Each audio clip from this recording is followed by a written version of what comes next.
अब इसमें हम लोग पढ़ेंगे कुछ स्पेसिफिक पीडीए डिज़ाइन करने के लिए हम बता रहे हैं। जैसे कुछ एक दो पीडीए डिज़ाइन हमने बताया है और कुछ और पीडीए डिज़ाइन हम बता दे रहे हैं।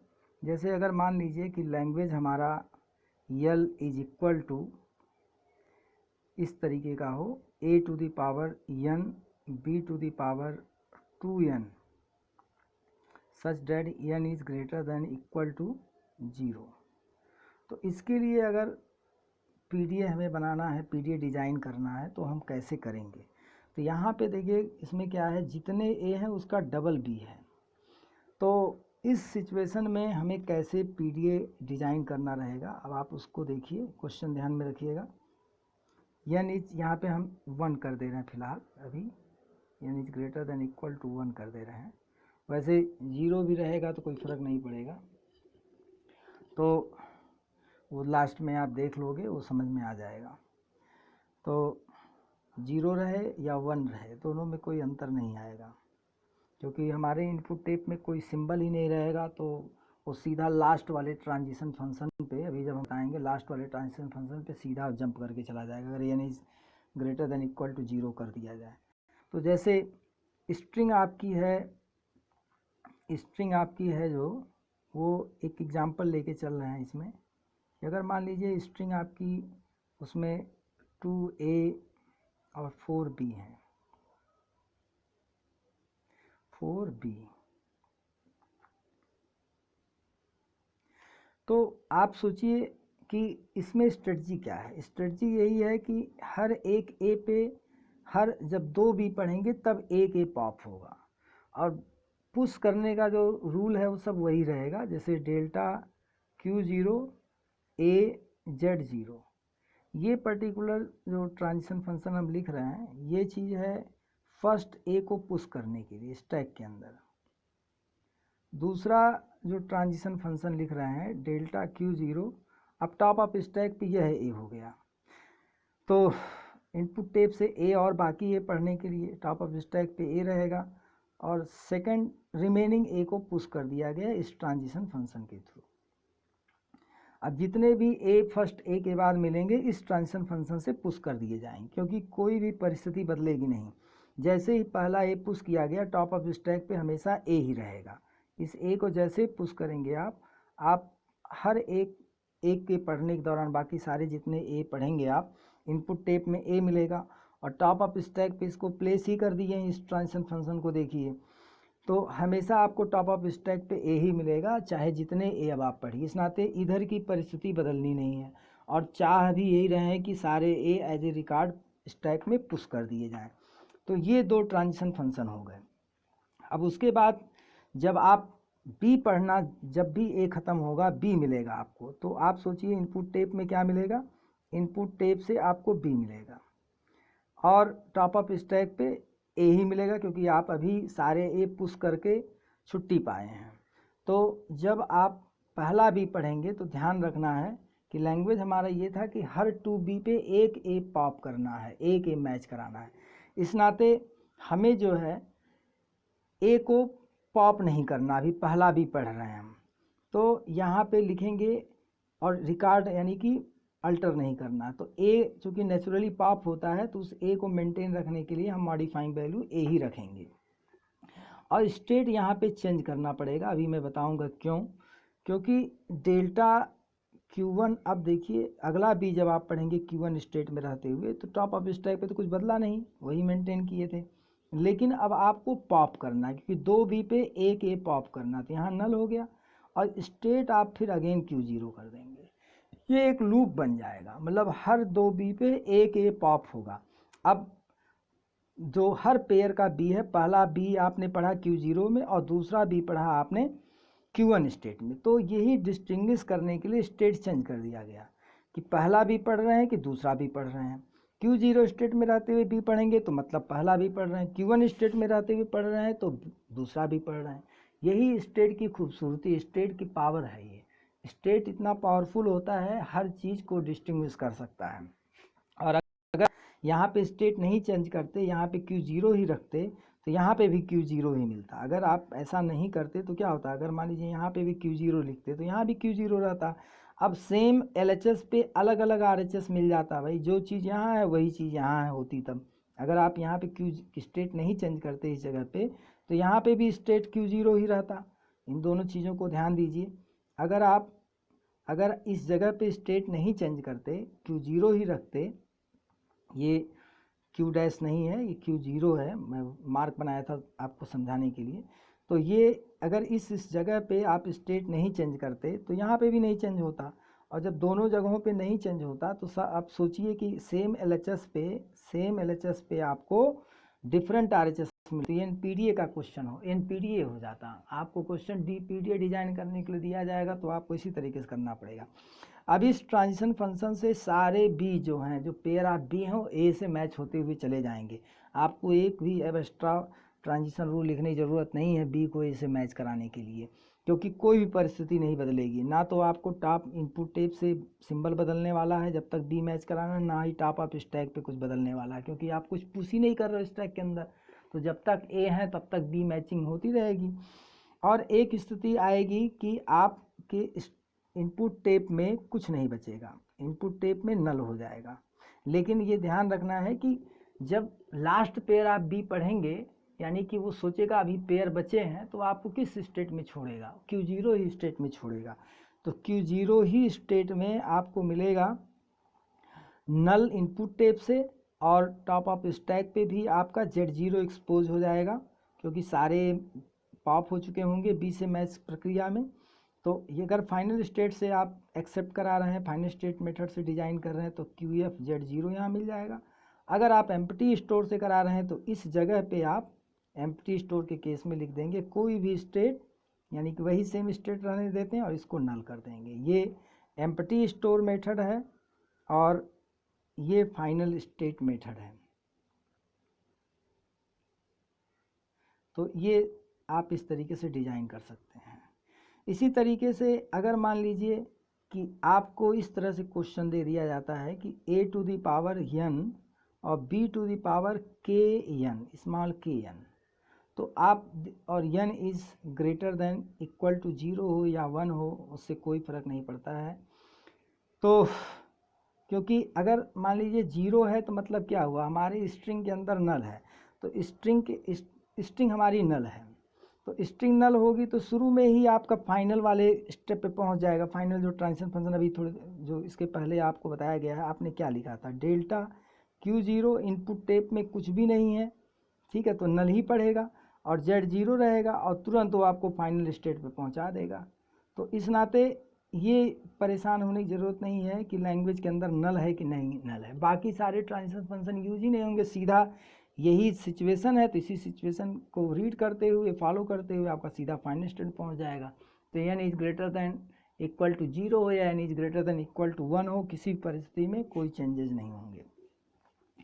अब आप देखिए कि जो अभी हमने क्वेश्चन लिखा था कि a to the power n और a to the power n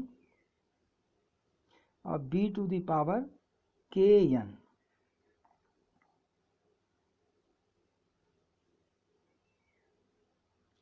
और such that n is greater than equal to 0 हो या 1 हो, कोई इशू नहीं है। तो इस केस में हर एक के बी, मतलब जो के बी होंगे उस पे एक ए मैच करेगा। जब आप के बी पढ़ लेंगे तब जाके एक ए पॉप करेंगे। तो पहला, ये सब चीज़ें कई बार हो चुकी हैं, पहला ए पुश करेंगे स्टैक के अंदर, और स्टैक के अंदर पुश करने के बाद ये मिल जाएगा आपको, फर्स्ट ए पुश कर दिए स्टैक के अंदर, ये कमेंट आप लिख लीजिएगा, to push first A into the stack, delta Q0 और रिमेनिंग ए को पुश करने के लिए आप लिख देंगे ऐसे Q0 AA। इसी तरीके से फिर आप बी के लिए लिखेंगे पहला, अब इसको मैं अगले पेज पे बता रहा हूँ। तो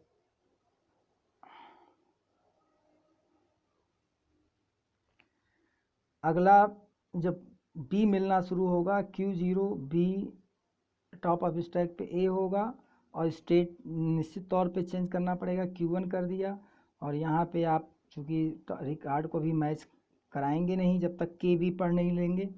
तो वन स्टेट में जब पहुंच रहे हैं तो एक बी पढ़ के पहुंच रहे हैं। ऐसे ही जब दो बी आप पढ़ लेंगे तो Q2 स्टेट में आप पहुंच जाएंगे, Q2 स्टेट में पहुंच जाएंगे। तो यानी कि आप देखिए कि दो बी पढ़ने के बाद, मतलब अब ऐसे थोड़ा यहाँ Q1 है सॉरी, तो Q1 स्टेट में आप दूसरा बी पढ़ रहे हैं, आप ऐसे समझिए। तो तीसरा बी जब पढ़ेंगे तो Q2 में पढ़ेंगे। तो सो ऑन K-1th स्टेट में आप क्या पढ़ेंगे, K-1th स्टेट में आप कौन सा बी पढ़ेंगे, Kth बी पढ़ेंगे।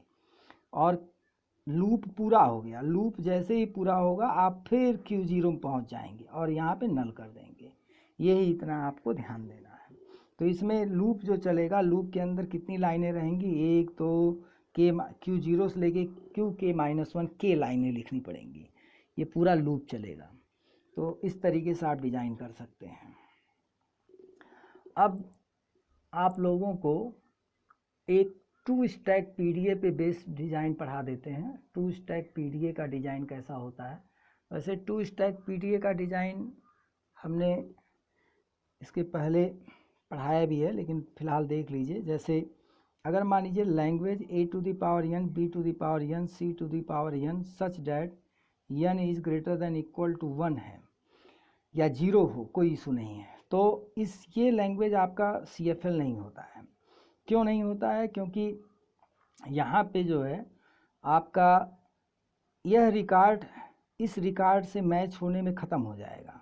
तो ये किससे मैच कराएंगे, तो इसी नाते 1 स्टैक PDA से पॉसिबल नहीं है। तो 2 स्टैक PDA आपको इसके लिए डिज़ाइन करना पड़ेगा। तो 2 स्टैक PDA डिज़ाइन करने में आप ट्रांजिशन फंक्शन देखिए कैसे लिखेंगे, डेल्टा Q0 A, जब पहला ए पढ़ेंगे, पहले स्टैक का टॉप अप स्टैक, दूसरे स्टैक का टॉप अप स्टैक, और पहले स्टैक में मान लीजिए कि आप ए को पुश कर रहे हैं तो AZ0 और दूसरा स्टैक आपका एज इट पड़ा रहेगा। फिर उसी तरीके से Q0 रिमेनिंग ए पढ़ेंगे। अब यहाँ पे पहले स्टैक में टॉप पे ए आ गया है Z0 और यहाँ पे Q0 AA हो जाएगा और ये चीज़ हो गया। अब इसके बाद जो है जब बी पढ़ना शुरू करेंगे, डेल्टा Q0 बी आप इनपुट टेप से पढ़ेंगे, ये रिमेनिंग ए के लिए हो गया। Q0 जब बी पढ़ेंगे तो पहले वाले स्टैक में टॉप पे ए रहा होगा और दूसरे वाले स्टैक में Z0 रहा होगा। अब आप चाह क्या रहे हैं कि बी ए से मैच भी हो और एक रिकॉर्ड और आपका तैयार होता जाए। तो Q0 और यहाँ पे देखिए मिस्टेक था, Z0 लिखना भूल गए थे, ये भी ध्यान दीजिएगा, ठीक है। ये AA था और Z0 है, पहले वाले स्टैक के लिए AA था और दूसरे वाले स्टैक के लिए Z0 था।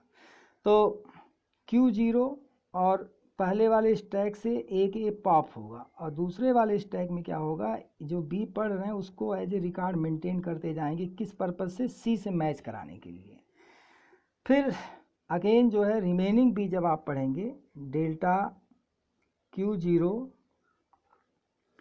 बी टॉप अप स्टैक पे अभी भी जब तक बी मिलेगा तब तक ए मिलता रहेगा, टॉप अप स्टैक पे दूसरे वाले में बी रहेगा क्योंकि बी आपने एक पुश कर दिया है। और आप क्या करोगे, Q0 पहले वाले स्टैक से नल और दूसरे वाले स्टैक में आप क्या करेंगे कि बी। इसके पहले वाले ट्रांजिशन फंक्शन में हमने शायद, मुझे कुछ लग रहा है डाउट है, मैंने कुछ गलत हो सकता लिख दिया है, तो इसके पहले जो ट्रांजिशन फंक्शन लिखा था, अगर ये नहीं लिखा तो यही कंसीडर करिएगा। इसके पहले मैंने ट्रांजिशन फंक्शन लिखा था डेल्टा Q0 बी, पहले वाले स्टैक में टॉप ऑफ स्टैक ए था और Z0 था, और ये जो है Q0, शायद मैं यहाँ पे नल लिखना भूल गया था, अगर गलत होगा तो करेक्ट कर लीजिएगा, नल और BZ0, क्योंकि पहले वाले से टॉप ऑफ स्टैक इरेज होगा। तो ये वाला ट्रांजिशन फंक्शन जो था इसके पहले समझ लीजिए है, और इसके बाद ये वाला ट्रांजिशन फंक्शन है। तो ये तो था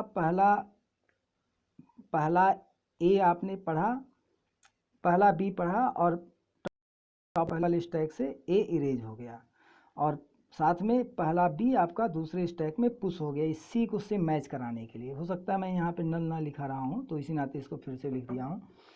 और ये जो है ये रिमेनिंग बी को पढ़ रहा है और ए से मैच करा रहा है रिमेनिंग ए से, और टॉप ऑफ स्टैक पे चूँकि पहला बी दूसरे स्टैक के अंदर जा चुका है, इस नाते टॉप ऑफ स्टैक पे बी मिला है और स्टोर कर दिया दूसरे वाले स्टैक में। तो इस प्रक्रिया में आपको अब जब सारे बी ए से मैच हो जाएंगे तो बी वाला रिकॉर्ड दूसरे स्टैक में मेंटेन हो जाएगा, तो आपको सी मिलना शुरू होगा। तो डेल्टा Q0 सी, और पहले वाला स्टैक में Z0 तब तक एक्सपोज हो जाएगा क्योंकि सारे ए पॉप हो चुके होंगे, और दूसरे वाले स्टैक में बी रहेगा। और आपको करना क्या होगा, अब इस सी को कहीं पुश नहीं करना, किसी रिकॉर्ड की ज़रूरत नहीं है। तो Q0 और यहाँ पे Z0 एज इट पड़ा रहेगा और यहाँ पे नल करते चले जाएंगे। इससे सारे बी जो हैं सारे सी से मैच हो जाएंगे, और फाइनली आपको जब मिलेगा तो ये मिलेगा कि इनपुट टेप में कुछ नहीं रहेगा, और पहले वाले स्टैक में भी Z0 एक्सपोज, दूसरे वाले स्टैक में भी Z0 एक्सपोज, और आप फाइनल स्टेट में पहुंचा देंगे अगर फाइनल स्टेट मेथड से आप कर रहे हैं Z0। और एम्प्टी स्टोर से अगर मान लीजिए कर रहे हैं तो यहाँ पे कोई भी स्टेट रख सकते हैं और यहाँ पे दोनों जगह पे नल कर दीजिए। इस तरीके से ये 2 स्टैक PDA डिज़ाइन हो जाएगा।